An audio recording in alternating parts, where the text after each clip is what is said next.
I saw this quote today by C.S. Lewis as I was listening to this podcast, and it said this: "In other words, do not let us begin by exaggerating the novelty of our situation." I think there's times where we can overlook things in America because we've been very blessed as a country. We don't go through that much, and we forget that this is no different than other times in history for the church. The church has been put in situations where it's been illegal to be a Christian, where they're outlawed getting together, where they've stopped meeting, where there's been flu, there's been plagues, there's been other things throughout history, but the church has continued.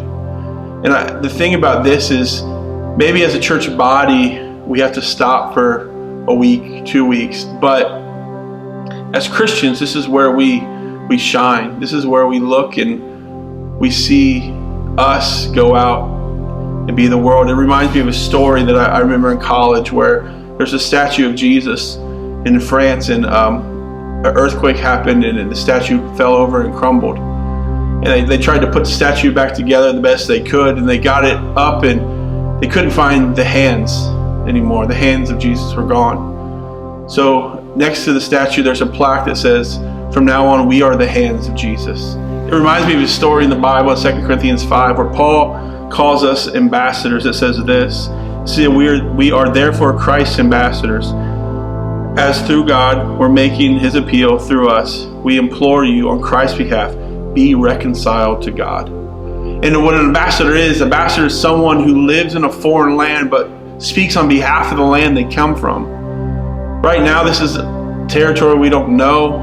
We know our citizenship's in heaven, and we have an opportunity to speak Christ to these people. We have an opportunity to go out and be light to our neighbors, to our friends, to be Jesus to them in ways that they'll never know. When everyone is panicking, we can be peace. When people need a hug, we can hug them, maybe from 6 feet away. We can be that person that they need. We can show Jesus to them. And what I encourage you today is this: to go on and take that serious. That you are an ambassador, that God trusts you with your friends. God trusts you with your neighbors. He trusts you with your family. He trusts you with those people for you to be the hands and feet of Jesus. For you to be that person. Don't take that lightly. Use this as a time to go off and share Jesus, to share who he is. You don't have to know the whole gospel story. You don't have to quote the Roman road, but you can just be different. In this time, they'll see God in that. And they'll ask questions, and you can just be the one that shares light, that shows Jesus to them.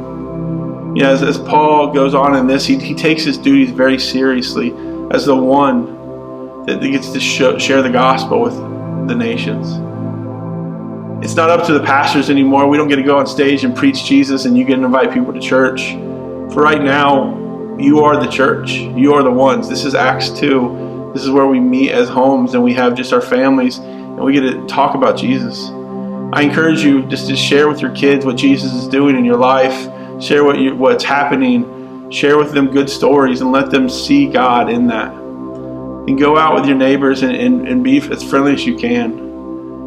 When you go to the stores, have a smile on your face, be peace. Because the world is desperate for that right now. The world is desperate for us to share Jesus. For him to be our good shepherd, for him to be our good father. The world needs us to be that example. I hope this encouraged you today. I hope you have a great day, and we'll see you soon. God bless.